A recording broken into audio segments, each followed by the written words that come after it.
So this is Yoro, a site of the Reversible Destiny Park, and it's a town famous for gourds. We have statues of gourds everywhere. Millions living now need never die. Arakawa, theorist, architect, spiritualist and crank, believed this but unfortunately died himself in his early 70s after having invested a lot of money in a Ponzi scheme run by Bernard Madoff. The concept of reversible destiny also relates to Nietzsche's dictum, live dangerously. And there's a section in my book of jokes in which the murderer and the molester are on a train and they're looking at a flock of sheep, and they're arguing about how danger equals safety. In fact, using this very concept, that it would be much safer for those sheep if a wolf came up and familiarized them with danger, because then they would have to be alert and be on their guard, and that would be safer, paradoxically. There are all these street maps of other cities with trees poking up through them, and it reminds me of Monty Python's sketch Perplex a Cat. There's a company which exists to entertain and perplex, cheer up depressed or bored cats by perplexing them. Kind of surrealist theatre is brought into your back garden and the cat is perplexed. This was very much Arakawa's mission, to perplex cats like us. This is the main office building, still on the perimeter on the outside. We haven't entered the park yet, but this is rather a groovy building. I should say that the idea of perplexing, surrealist juxtaposition of elements, psychogeography of putting street plans and maps. There's a big jigsaw map on top of that building there, out of context. It's a surrealist idea, but Arakawa has had a partner, an American woman, whose name I don't know actually. I think she's still alive, I'm not sure. And it was very much not just surrealist juxtaposition, but a practical and slightly suspect pyramid scheme, almost like a pyramid scheme, where you convince people that they're not going to die. So the idea is that danger prolongs life. By putting yourself in dangerous situations, you actually live longer. And I'm not entirely sure whether Arakawa was the poet and his partner. I imagine them as Christo and Jean-Claude a little bit. His partner perhaps got her head screwed on right and realized this could be a money-making scheme, because they had enough money to invest with Bernard Madoff. In other words, they must have had millions. Arakawa dropped out of university when he was young and went to live in New York, apparently with Bob Dylan and one other person who was this American woman who was a friend of Bob Dylan's, and who then became his partner. Here in the hills of Gifu, in a very backwater kind of town, you can see that the concept of reversible destiny also applies to real estate development. That, for instance, what the Benesse Corporation has done in the inland sea to the islands of Naoshima, Inujima and others, they've reversed the destiny of those islands, which are geriatric islands where all the industries are in decline. Here, they've reversed a park by turning it into this. This is a map of the area. You have the zone of the clearest confusion, which I think we're in just now, certainly confused. Mono no Aware transformer, destiny house, trajectory membrane gate, kinesthetic pass, imaging navel, and geographical ghost. Welcome to Site of Reversible Destiny. There was once upon a time a wood seller in this town who sold bits of wood and gave the money to his father, who is a bit of a connoisseur of sake and would put sake into gourds to carry it around. And one day he was carrying some and he slipped on some mossy rocks and spilt it, and then tried to scoop it up again from the mossy rocks, and when he tasted it, he realized it tasted much better as a result of contact with the moss. News of this reached the emperor, who came to check out the sake himself, and I don't think the emperor quite agreed with the old man's assessment, because he said it was your kindness that actually made the sake taste better, rather than simply the moss. So as kind of reward he named the town Yoro, which means the raw part means old age. So it does have a connection with the concept of reversible destiny.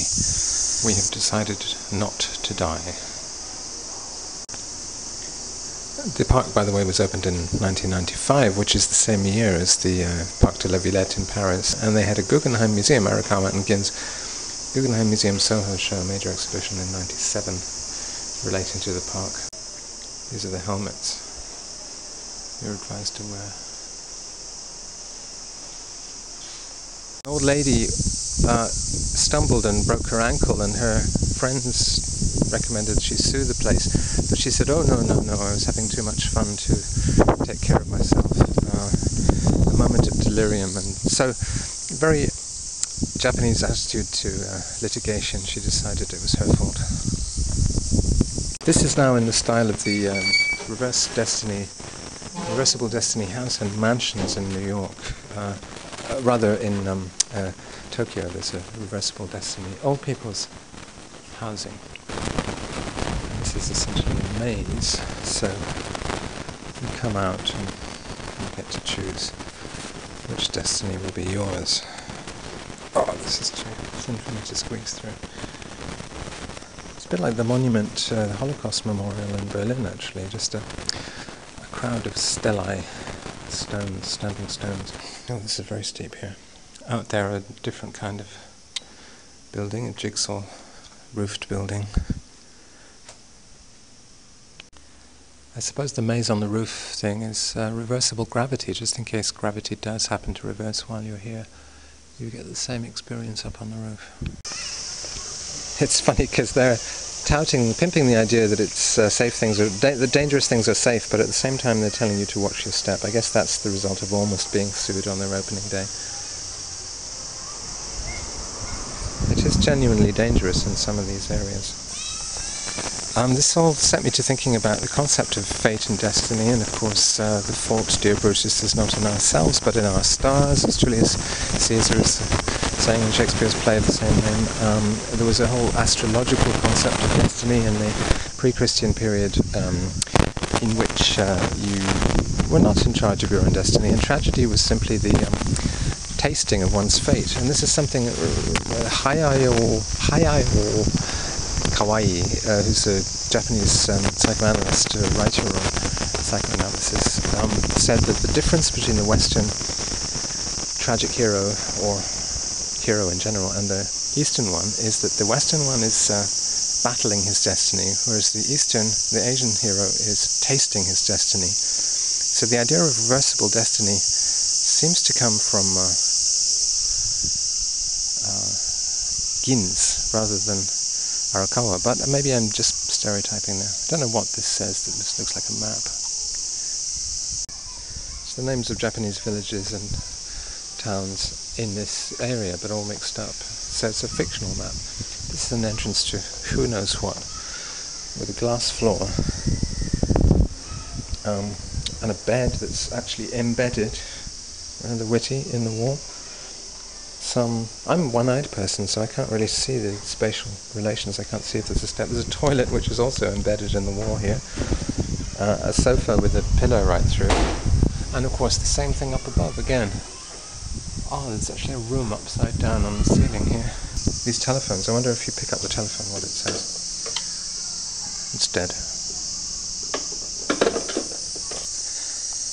It's kind of ironic and a little sad that it's become a monument now to its creator, who died against his apparent expectations. He died fairly young. He didn't reverse his lifespan destiny at all. So this rather slick postmodern architecture ruined by this sign saying don't climb up here. Reminds me a little bit of Parc de la Villette. I forget the architect who did that, but that's high postmodernism from the 80s in Paris. Parc de la Villette at the Musée des Arts et Sciences. Rather touching little trees sprouting in the middle of this concrete monstrosity. It's also a bit like putting a car park in the middle of the most beautiful mountains, but no car could actually scale these slopes, park ranges, and this is the kind of hidden Eden in the middle, a kind of hidden valley where life has evolved differently. Green oasis in the middle of, protected by high ridges of concrete. It's actually bigger than I thought it was going to be. Birds are singing. It's a bit like one of these valleys where dinosaurs still exist. Up there's a kind of humanist post-war sculpture. It looks like a Picasso mural from the 40s. You have to do a sort of Great Wall of China thing in which the wall top gets increasingly slender. So we go into the groove here and down below, getting different views of the green paradise.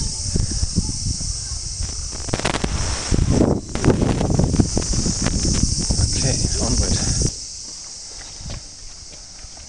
The mountains, the real mountains of Gifu, disappear and reappear as you go up and down these very steep slopes. It's a very deliberately uneven groove here, and we're heading towards these grassy hillocks which actually have artificial grass on the outside, dome-like structures.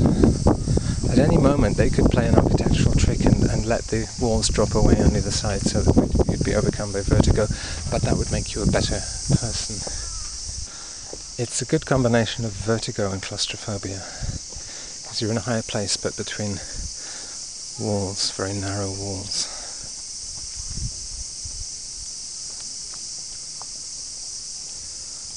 And coming up to the grassy hillock here, you have to dip and duck under. Again, this is a rather shabby thing. The acoustics in here are incredible. So we're now Chinese soldiers patrolling the Great Wall of China with a strange land of barbarian architecture to one side and cicadas to the other. Going into the grassy knoll. Oh, it's very dark in here. I'm taking off my sunglasses. And it says Washington Avenue Village.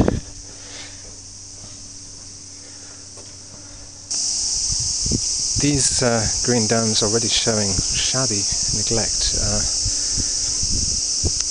rips in the fabric in the super turf, and of course their architect is no longer here to complain about that. The park management, I don't know who they are, the park management. They have a bit of a nightmare maintenance job on their hands. And back into the darkness. One thing no Japanese landscape is complete without is the loudhailer. I don't say this is just a dead end. It is. After all that, it's just a dead end. There's no way to continue. What's a dead end? And that's a symbol of irreversible destiny to me. These people approaching up here don't know that the ramp is going to end in a little turning circle. Sans issue. Cul-de-sac. Melanchthonstraße, Lüneburgstraße. That must be West Berlin. It's worth saying that the whole enterprise of selling Reversible Destiny, which they were doing in the form of real estate, they planned a hotel in New York, and they did open an old people's apartment block in Tokyo. They were selling it. Is very akin to what the alchemists were doing in the Middle Ages with the idea of the philosopher's stone, the fountain of youth, all these things. People claim to have discovered the secrets of eternal youth.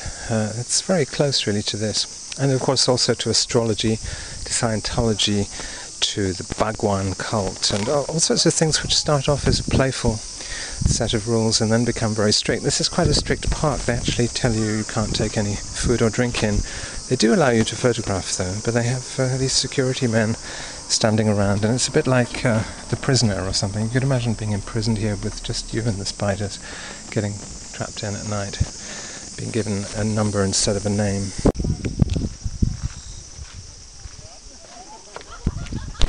Oh, just hurt my toe.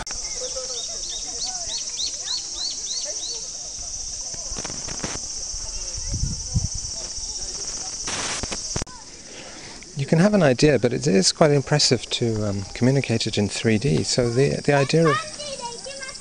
Oh, a little lizard. The idea of remaining constantly vigilant about your surroundings and staying safe for that reason is being communicated to me. Just almost walked through a huge spider web. You can never take the path less travelled here because a spider is travelling it at that very moment. Or sitting, waiting for you to drape his web across your face. This is a little maze with water. No, with glass.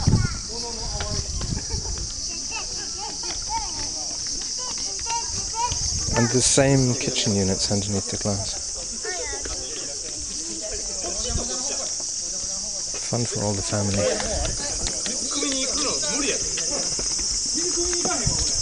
If we do see this as an extension of Nietzsche's concept about living dangerously, you could see there being parallels with the Italian architecture of fascism, which is responsible for the whole suburb of Rome, which is called EUR, on the outskirts of... this reminds me of something, a monument perhaps in EUR, as redesigned by Dali or someone, but the fascists in Italy were very influenced by Nietzsche, and futurists, of course, wanted war, they wanted all sorts of disruptions. Exactly what this architecture is delivering disruption and danger. The scariest thing in here is just spider webs. These huge country spiders, who are the true owners of this terrain. You have to squeeze through in this, push yourself against the black walls. This is like some shabby, dilapidated 1980s Parisian outdoor cafe, and all it would need to complete the picture would be some heavily disabled waiters with some heavy arrogance, that Parisian attitude, serving you espresso.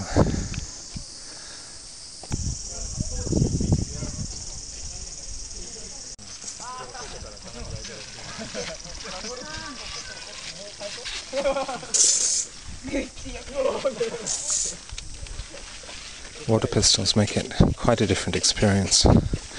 This is skiing, super turf for skiing.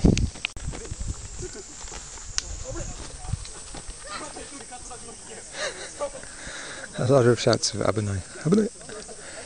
Danger! I feel like I'm in a boy's adventure story by Rider Haggard here, inching along a ledge. We've reached Invalidenstrasse. Here we're in Le Marais, walking down the Rue des Archives. There's the Rue du Temple, the Archives Nationales. This is very much a Grecian Grove kind of idyllic, utopian, futuristic Grecian Grove, and it reminds me in that sense with the semantic architecture, the curtain wall, the domes and the mural, reminds me a bit of Ian Hamilton Finley's garden at Little Sparta for that reason, because these poplar trees are definitely a Grecian allusion. Souvenirs you can get here, little socks.